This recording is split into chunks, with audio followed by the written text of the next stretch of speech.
जय हिंद, वंदे मातरम। कैसे हैं आप सभी लोग? मैं ऐसा करता हूँ कि सभी लोग अच्छे होंगे। आज फिजिक्स क्लास में फिर से सभी लोगों का स्वागत है, अभिनंदन है। आज हमारा फिजिक्स के क्लास में जो टॉपिक है तरंगाग्र। अगर आप चैनल पर नए होंगे तो चैनल को सब्सक्राइब कर लीजिएगा, जिससे कि जो भी मैं यूट्यूब पे वीडियो डालूँ आपके पास उसका नोटिफिकेशन पहुँच जाए। Banaras study material YouTube channel है, आप सभी लोग पढ़ेंगे nature of light. Nature of light में जो टॉपिक है मेरा तरंगाग्र। तो आइए जानते हैं तरंगाग्र क्या होता है। तो जनरली अब तरंगाग्र क्या होता है कि किसी माध्यम में खींचा गया ऐसा काल्पनिक पृष्ठ, कोई माध्यम है, किसी माध्यम में खींचा गया ऐसा काल्पनिक पृष्ठ जिसमें माध्यम के कण समान कला में हो। माध्यम के कण जो होंगे समान कला में होंगे, तरंगाग्र कहलाता है। तो जो माध्यम में किसी तरंग का तरंगाग्र सदैव, माध्यम में किसी तरंग का तरंगाग्र सदैव तरंग संचरण की दिशा के लंबवत होता है। मतलब माध्यम में किसी भी तरंग का तरंगाग्र सदैव तरंग संचरण की दिशा के लंबवत होता है तथा तरंगाग्र के लंबवत खींची गई रेखा, तरंग संचरण की चलने की दिशा को व्यक्त करता है। तरंगाग्र के लंबवत खींची गई रेखा तरंग संचरण की दिशा को व्यक्त करता है, जिसे किरण कहते हैं। इसके आधार पे 3 प्रकार का होता है। पहला आपका है समतल तरंगाग्र,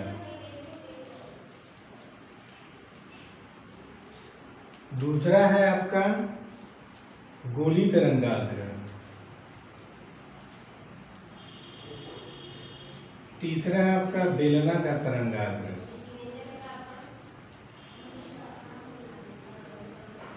बेलनाकार तरंगाग्र, तो इसके विषय में हमको पढ़ना है। समतल तरंगाग्र, गोली तरंगाग्र, बेलनाकार तरंगाग्र।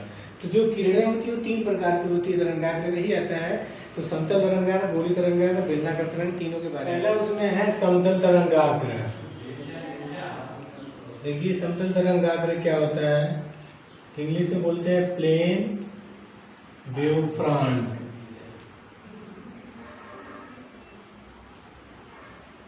इसमें क्या होता है कि यदि किसी माध्यम में केवल तरंगी एक ही दिशा में संचरित होती है, कोई माध्यम में इसमें तरंगी क्या होती है, एक ही दिशा में संचरित होती है तथा माध्यम का कण तरंग संचरण की दिशा के लंबवत कंपन करता है। लंबवत जो कंपन करता है, कंपन करते हुए समान कला में हो, तो ऐसे तरंगों को बोलते हैं समतल तरंगाग्र।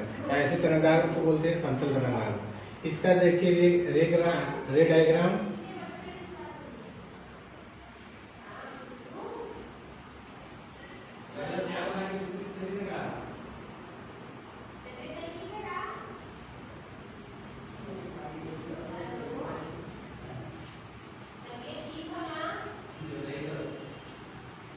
इसमें क्या होता है कि इसमें जो माध्यम के कण होते हैं एक ही दिशा में कंपन करते हुए आगे बढ़ते हैं।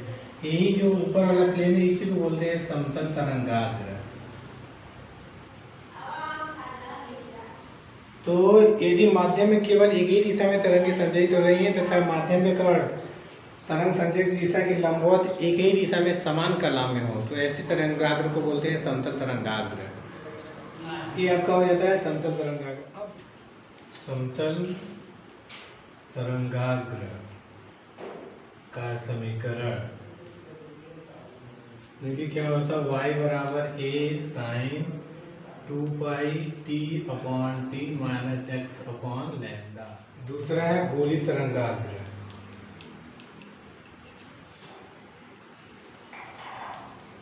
देखिए गोली तरंगाग्र को बोलते हैं स्फेरिकल वेव फ्रंट। इसमें क्या होता है कि यदि किसी बिंदु स्रोत से उत्पन्न होने वाली तरंगे समांगी माध्यम में सभी दिशाओं में संचरित हो रही हैं, यदि किसी बिंदु स्रोत से निकलने वाली या उत्पन्न होने वाली तरंगे समांगी माध्यम में सभी दिशाओं में संचरित हो रही हैं, तब उस बिंदु को केंद्र मानकर खींचा गया, उसके चारों ओर खींचा गया गोली पृष्ठ माध्यम के कण में समान कला में होंगे।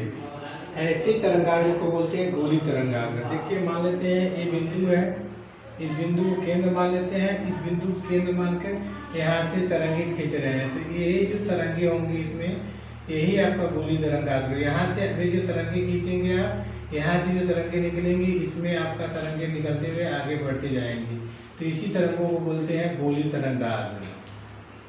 तो मतलब यदि किसी बिंदु स्रोत से उत्पन्न होने वाली तरंगे समांगी माध्यम में कंपन करते हुए सभी दिशाओं में आगे बढ़ती हैं, तब उस बिंदु को केंद्र मानकर उसके चारों ओर खींचे गए गोली पृष्ठ पर स्थित माध्यम के कण समान कला में कंपन करते हुए आगे बढ़ते हैं। ऐसी तरंगों को बोलते हैं गोली तरंगाग्र। ये इसका रे डायग्राम है। यहाँ से तरंगे निकल रहे हैं, निकलते हुए आगे बढ़ते हैं। तीसरा आपका है बेलनाकार तरंगाग्र। इसको बोलते हैं सिलेंड्रिकल वेव फ्रंट। इसमें क्या होता है कि यदि स्रोत झर्री के रूप में होता है, मतलब झर्री के रूप में होता है, तो स्रोत उसी स्रोत को अक्ष मानकर खींचे गए बेलनाकार पृष्ठ पर स्थित माध्यम के कण समान कला में कंपन कर रहे होते हैं। ऐसे कंपन को बोलते हैं बेलनाकार तरंगाग्र। देखिए इसमें क्या होता है, कोई बेलन है, इसमें जो तरंगाग्र होगा झर्री के रूप में, इससे केंद्र, यहाँ इसका सेंटर होगा, इसे सेंटर को केंद्र मानकर इसके चारों अक्ष को केंद्र मानकर इसके चारों तरफ क्या करते हैं, रेखाएं, काल्पनिक रेखाएं खींचते हैं। ये काल्पनिक रेखाएं क्या होता है, इसके चारों कंपन करते हुए समान कला में होता है, मतलब चारों दिशाओं में कंपन करते हुए समान कला में होता है और तरंग संचरण के लंबवत होता है। ऐसे तल को बोलते हैं बेलनाकार तरंगाग्र। यही आपका इसका अक्ष हो जाएगा। इसी अक्ष को केंद्र मानकर इसके चारों तरफ रेखाएं खींचेंगे। ये रेखाएं जो है कंपन करते हुए सभी दिशाओं में आगे बढ़ती हैं। तो ऐसे तरंगाग्र को बोलते हैं बेलनाकार तरंगाग्र। तो आज के लिए बस इतना ही। अगर आपको वीडियो अच्छा लगा हो तो वीडियो को लाइक करिएगा, शेयर करिएगा और सब्सक्राइब करिएगा। साथ में बेल आइकन को भी प्रेस करिएगा, जिससे कि जो भी मैं यूट्यूब पर वीडियो डालूँ आपके पास उसका नोटिफिकेशन पहुँच जाए। जय हिंद, वंदे मातरम।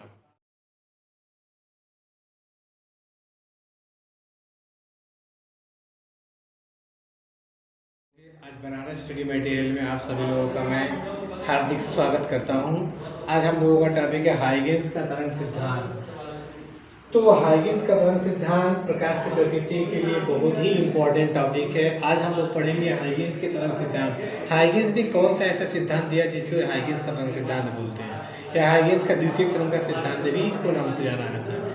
तो इसके लिए इनका बेसिक इंस्ट्रक्शन है कि सन 1678 ईस्वी में डच वैज्ञानिक हाइगेंस ने किसी माध्यम में तरंग संचरण की व्याख्या करने के लिए एक सिद्धांत दिया, जिसे उन्हीं के नाम पर हाइगेंस का द्वितीयक तरंग का सिद्धांत कहते हैं। मतलब 1678 ईस्वी में डच वैज्ञानिक हाइगेंस ने किसी माध्यम में तरंग संचरण के लिए एक सिद्धांत प्रतिपादित किया, जिसे हाइगेंस का द्वितीयक तरंग का सिद्धांत कहते हैं, जो निम्न है। पहला है कि जब किसी माध्यम में स्थित तरंगे उत्पन्न होती है, किसी माध्यम से कोई तरंगे उत्पन्न होती है जो तरंग स्रोत के चारों ओर स्थित माध्यम के कण कंपन करने लगते हैं। माध्यम में वह पृष्ठ जिसमें स्थित सभी कण समान कला में हों, तरंगाग्र कहलाता है। जैसे कोई माध्यम है, उसमें स्थित सभी कण जो होंगे समान कला में होंगे। ये इसका सेंटर होगा, जो इसमें कण होंगे सभी कण जो होंगे समान कला में होंगे। तो ऐसे कण को बोलते हैं तरंगाग्र। ऐसे कण को बोलते हैं तरंगाग्र। समांगी माध्यम में तरंगाग्र तरंग संचरण की दिशा के लंबवत कंपन करता है। इसके पहले हमने बताया था कि जो समांगी माध्यम होता है, समांगी माध्यम में तरंगाग्र तरंग संचरण की दिशा के लंबवत कंपन करता है। सब एक दूसरे के लंबवत होते हैं, जो तरंगे होती हैं लंबवत कंपन करते हैं। बिंदु स्रोत के लिए तरंगाग्र गोली होता है। कोई बिंदु स्रोत अगर रहेगा तो उसके लिए तरंगाग्र क्या रहेगा, गोली रहेगा। अगर उससे अधिक दूरी रहेगा तो तरंगाग्र आपका क्या हो जाएगा, समतल हो जाएगा। अगर असीमित इनफाइनाइट दूरी हो जाएगा तो तरंगाग्र आपका हो जाएगा बेलनाकार। ये पहला पॉइंट था उसका। दूसरा पॉइंट है कि तरंगाग्र पर स्थित माध्यम का प्रत्येक कण, तरंगाग्र पर स्थित माध्यम का प्रत्येक कण नए तरंग स्रोत का कार्य करता है, जिससे नई तरंगी सभी दिशाओं में निकलती है। इन नई तरंगों को द्वितीय तरंगिकाएं कहते हैं। ये तरंगे माध्यम में उसी चाल से आगे बढ़ती हैं जैसे प्राथमिक तरंगे बढ़ती हैं। जो पहले वाली तरंगे है उसी तरह दूसरी तरंगे भी आगे माध्यम में बढ़ती है। मतलब तरंगाग्र पर स्थित माध्यम का प्रत्येक कण नए तरंग स्रोत की भांति कार्य करता है, जिससे नई तरंगी सभी दिशाओं में निकलती है। इन नई तरंगों को द्वितीय तरंगिकाएं कहते हैं। ये तरंगिकाएं माध्यम में उसी चाल से आगे बढ़ती है जैसे प्राथमिक तरंगे बढ़ती हैं। तीसरा पॉइंट है कि किसी क्षण खींचा गया अन्वालोक, किसी क्षण द्वितीय तरंगिकाओं का खींचा गया अन्वालोक उस तरंगाग्र की नई स्थिति को प्रदर्शित करता है। मतलब जो द्वितीय तरंगिकाएं मिलेंगी, किसी क्षण द्वितीय तरंगिकाओं का खींचा गया अन्वालोक उस तरंगाग्र का नई स्थिति को या उस तरंगा की नई स्थिति को प्रदर्शित करती है। अब इसकी व्याख्या चित्र आरेख द्वारा क्या करेंगे। माना यह कोई बिंदु स्रोत है, यहाँ से तरंगे निकल रही है। ये जो तरंगे निकलती हैं तो एक समान दिशा में कंपन करते हुए आगे बढ़ती हैं। अब मान लेते हैं यह से जो तरंगे निकल रही है, यह से तरंगे निकलने के बाद कोई तरंगाग्र की माध्यम में इसकी चाल भी है। तरंगाग्र की बिंदु ए बी पर पहुँचती है।